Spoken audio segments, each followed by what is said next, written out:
తల్లి ప్రేమ ప్రపంచంలోనే అత్యంత విలువైనది. ఆమె తన పిల్లల కోసం తన జీవితాన్ని కూడా త్యాగం చేస్తుంది. కానీ అదే తల్లి సవతి తల్లి అయినప్పుడు ఆమె హృదయం రాయి కంటే కఠినంగా మారుతుంది. ఇది ఆదిత్య కథ. కేవలం 1.5 సంవత్సరాలలో తన తల్లిని కోల్పోయిన ఆ అమాయక పసివాడు. ఆపై అతనికి సవతి తల్లి వచ్చింది. అతడు ఆడవారి పేరు చెబితేనే ఎంతగానో భయపడే ఇంతలా హింసించింది. అతడు ఆకలి, దాహం మరియు ఎప్పుడూ దెబ్బలు పడడం అనే మంటల్లో ఎప్పుడూ బాధపడుతూనే ఉన్నాడు. మరియు ఒకరోజు ఒక గిన్నె పాల కోసం ఆరాటపడి కళ్ళు మూసుకున్నాడు. కానీ ఎవరూ లేనివాడికి దేవుడు ఉన్నాడని అంటారు. ఈ నిజమైన కథ హృదయ విధానకరంగా ఉంటుంది. ఆదిత్య చిన్న గ్రామంలో ఒక గుడిసెలాంటి ఇంట్లో నివసించేవాడు. కేవలం 1.5 సంవత్సరాల చిన్న పసివాడు. అతని తల్లి రమ్య అతని ప్రపంచం మొత్తం. ఆ తల్లి అనురాగం, ఆమె స్పర్శ ఇవన్నీ ఆదిత్య చిరునవ్వుకు కారణమయ్యాయి.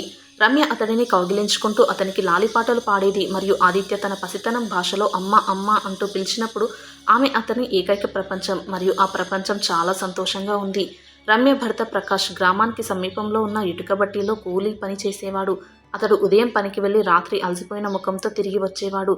తన తండ్రిని చూసి ఆదిత్య నవ్వేవాడు. కానీ అంత ఆనందం కూడా చెడు దృష్టి వల్ల ప్రభావితం అవుతుంది అని ఎవరికి తెలుసు.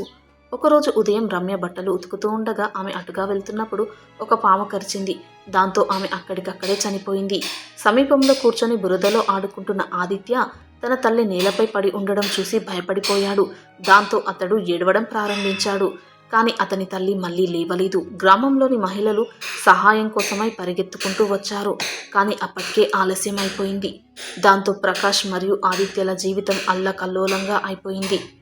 ప్రకాష్ ఆదిత్యను తన ఒడిలో పెట్టుకుని ఆ రాత్రంతా ఏడుస్తూనే ఉన్నాడు. అమాయకపు ఆదిత్యకు తన తల్లి ఎందుకు లేవడం లేదు అసలు అర్థం కాలేదు. కొన్ని నెలలుగా ప్రకాష్ ఒంటరిగా ఆదిత్యను జాగ్రత్తగా చూసుకోవడానికి ప్రయత్నిస్తూనే ఉన్నాడు. కానీ అతడు ఒంటరిగా అన్నీ చేయడం సాధ్యం కాలేదు. కూలి పని, ఇంటి పని మరియు ఆదిత్య. అప్పుడు కొందరు బంధువులు అతడికి సలహా ఇచ్చారు, మరో పెళ్లి చేసుకోమని. అప్పుడు ఇంటిని ఆదిత్యను జాగ్రత్తగా చూసుకుంటారు అని. సరే అని ప్రకాష్ ఒక అమ్మాయిని వివాహం చేసుకున్నాడు. ఆమె పేరే కావ్య. కావ్య అదే గ్రామానికి చెందిన అమ్మాయి. ఆమె మాటల్లో చాలా మధురంగా ఉంది. బహుశా తను ఆదిత్యకు రెండవ తల్లిగా మంచిగా చూసుకుంటుంది అని ప్రకాష్ భావించాడు. ప్రారంభంలో కావ్య ఆదిత్యతో నిజంగా చాలా మంచిగా ఉండేది. అతడికి ఆహారం పెట్టేది, తన ఒడిలో కూర్చొని పెట్టుకుని తినిపించేది. ఆదిత్య ఆమె చీర పట్టుకుని నవ్వుతూ ఉండేవాడు, ఆమె చుట్టూ తిరుగుతూ. కానీ నెమ్మదిగా కావ్య ముఖం మారడం ప్రారంభించింది. ఇప్పుడు ఆమె ఆదిత్య చేసే అల్లరిని చూసి నవ్వడం లేదు, ఆమె కోపంగా చూస్తుంది. అతడు అనుకోకుండా ఏదైనా చెప్పినా లేదా బురదలో ఆడినా ఆమె అతడిపై అరవడం ప్రారంభించింది. ప్రతి చిన్న విషయానికి ఆమె అతడిని కొట్టేది. ఒకరోజు ఆమె కోపంగా ఉన్నప్పుడు అది చాలా దూరం వెళ్ళింది. స్టవ్ నుండి ఆమె ఒక చెంచాను కాల్చి దానితో వాత పెట్టింది. అమాయకపు ఆదిత్య భుజాన్ని కాల్చింది, చేతులను కాల్చింది. ఆదిత్య అరుపులు విని పొరుగున ఉన్న స్త్రీలు పరిగెత్తుకుంటూ వచ్చారు. కానీ కావ్య వారిని తిట్టి వారిని తరిమి కొట్టింది. ఈ పిల్లవాడు దురదృష్టవంతుడు. ఇతడు పుట్టిన కొన్నాళ్ళకే తన తల్లిని మింగేశాడు. ఇప్పుడు నన్ను కూడా మింగుతాడు. అయినా మీకేం తెలుసు ఇతడి యొక్క అల్లరి చేష్టలు? మీరిక్కడి నుంచి వెళ్ళండి మీ ఇంట్లోకి అంటూ తిట్టిపడేసింది. గ్రామస్తులకు అన్నీ తెలుసు, కానీ ఎవరూ ఏమీ అనలేదు. కావ్య గొడవపడే మరియు ముక్కుసూటి స్త్రీ. ఎవరూ ఆమెతో గొడవ పెట్టుకోవాలి అని అనుకోలేదు. ప్రకాష్ కూడా చాలాసార్లు చెప్పాడు, బాబుని కొట్టవద్దు, బాగా చూసుకోవాడిని అని. కానీ కావ్య ప్రకాష్ ఉన్నప్పుడు ఆ బాబుని అపురూపంగా చూస్తున్నట్లు నటించేది. అతడు లేనప్పుడు ఆ బాబుని హింసించేది.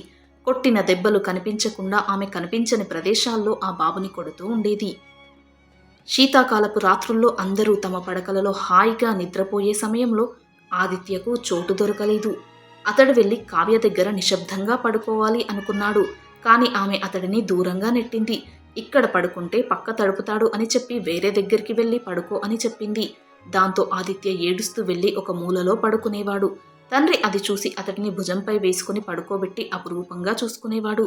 కానీ ఆ తండ్రి నిద్రపోయాక అతడు పక్క తడుపుతాడు అని కావ్య అతడిని తీసుకువెళ్లి కింద చాపపై పడుకోబెట్టేది. చలి కారణంగా అతడి దంతాలు గిలగిలా కొట్టుకునే చోట అతడిని పడుకోబెట్టేది.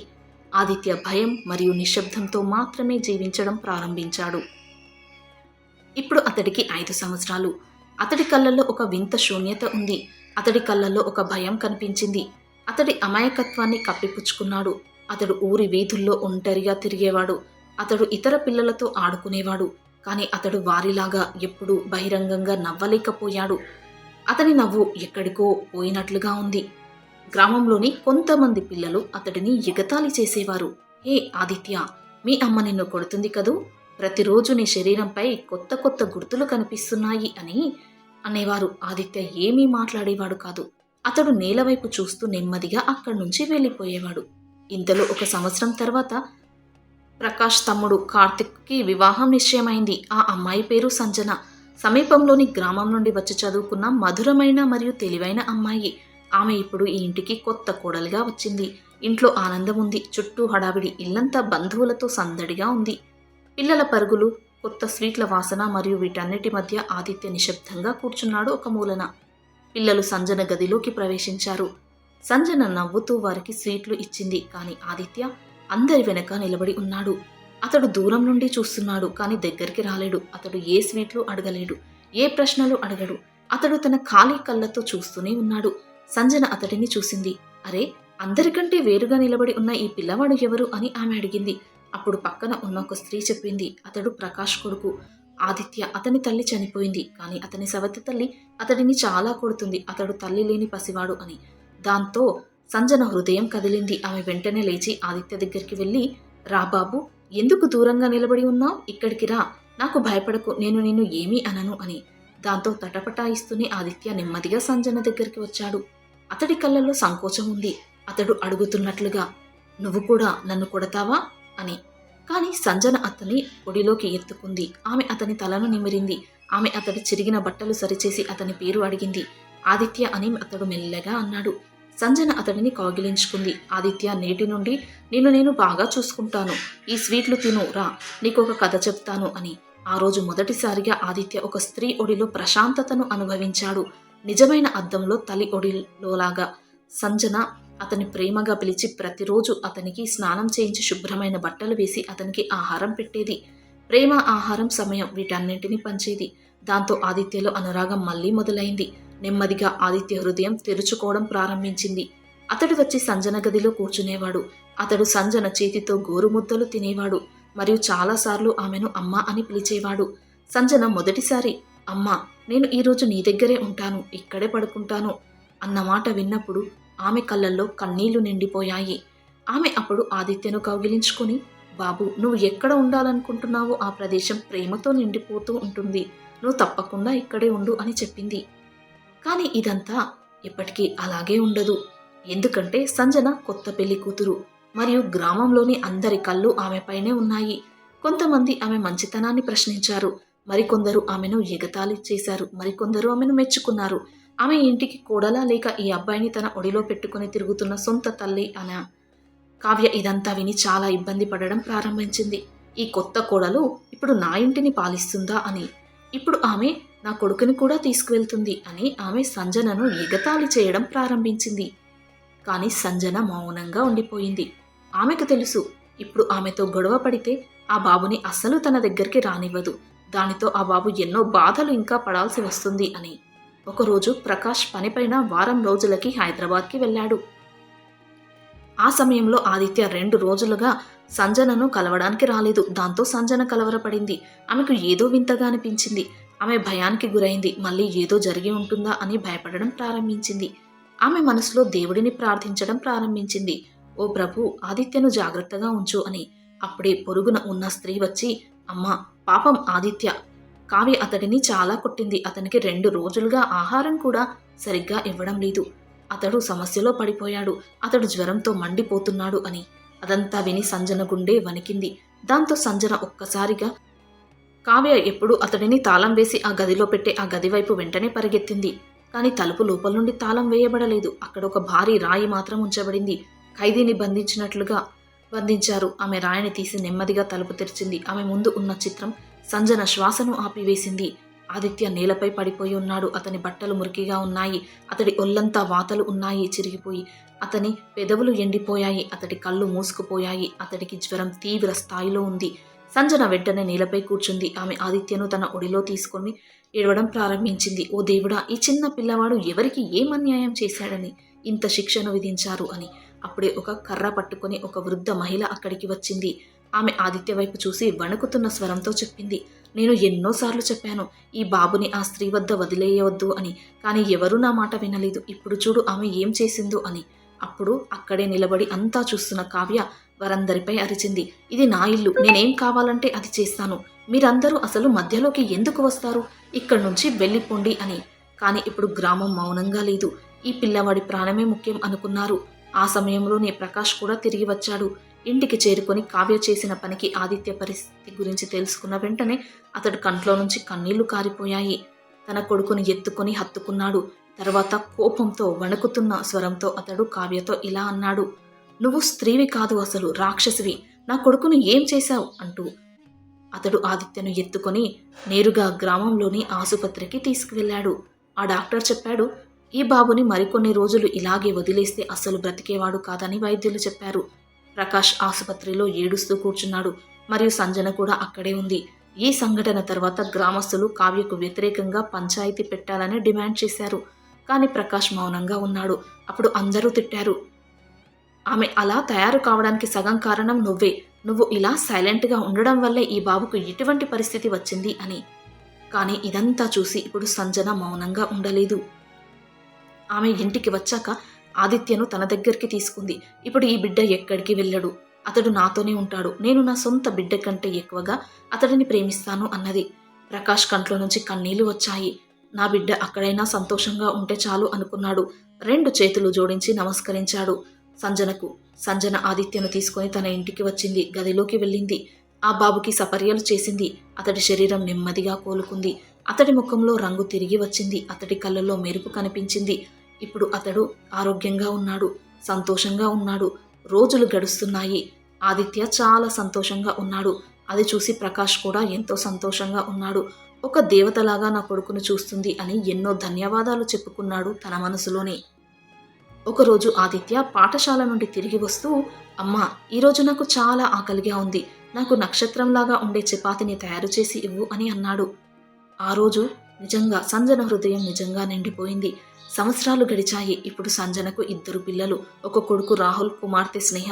వారిద్దరూ ఆదిత్యతో పాటు పెరిగారు. మరియు ఆదిత్య ఆ ఇంట్లో భాగం కాదని ఎప్పుడూ భావించలేదు. అంత ప్రేమగా చూశారు వాళ్ళు. కానీ మరోవైపు కావ్య జీవితం అధ్వానంగా మారుతోంది. ఆమెకు 2 పిల్లలు ఉన్నారు. కానీ ఆమెకు సంజనలా ప్రేమను ఎవరూ ఇవ్వడం లేదు. సంజనకు దక్కినట్లుగా గౌరవం దక్కడం లేదు. కావ్య కొడుకు తాగుబోతుగా మారిపోయాడు. ఇంకో కొడుకు ఎప్పుడూ ఆమెపై అరుస్తూ ఉండేవాడు. కానీ ఇప్పుడు ఆమె వృద్ధురాలు అయ్యింది. కానీ ఆమె ముఖంలో విచారపు రేఖలు ఎన్నో ఉన్నాయి. ఆదిత్య ఇప్పుడు మంచి ఉద్యోగం సంపాదించి ప్రతి నెలా సంజనకు డబ్బు పంపుతున్నాడు. హైదరాబాద్ నుంచి అతడికి ఇప్పుడు 25 సంవత్సరాలు. అతడు హైదరాబాద్లో ఒక బట్టల దుకాణంలో సేల్స్ మేనేజర్ అయ్యాడు. అతడు ఉదయం నుండి రాత్రి పొద్దుపోయే వరకు పనిచేసేవాడు. కానీ అతడు అలసిపోయినప్పుడల్లా అతని కళ్ళ ముందు కనిపించే ఒకే ఒక్క ముఖం సంజన ముఖం. ప్రతి నెల అతడు తన జీతంలో ఎక్కువ భాగాన్ని ఇంటికి పంపేవాడు. తద్వారా సంజన పిల్లలు చదువుకునేవారు. కానీ ఇక్కడ కావ్య జీవితం రోజు రోజుకు చీకటిలో మునిగిపోతుంది. ఆమె యొక్క 2 పిల్లలు ఎవరి కోసమైతే నా సొంత కొడుకు కాదు అని ఆదిత్యను తిరస్కరించిందో ఇప్పుడు వాళ్ళే ఆమెను నరకప్రాయం చేస్తున్నారు. ఆమె జీవితాన్ని. నీ వల్ల మేము అందరికీ దూరమయ్యాము. నువ్వు ఎవరికైనా ప్రేమను ఒకవేళ అందించి ఉంటే అందరూ మా పట్ల కూడా ప్రేమగా ఉండేవారు. ఈరోజు మనం ఇలా ఒంటరిగా ఉన్నాం అంటూ ఎప్పుడూ తిడుతూ ఉండేవారు.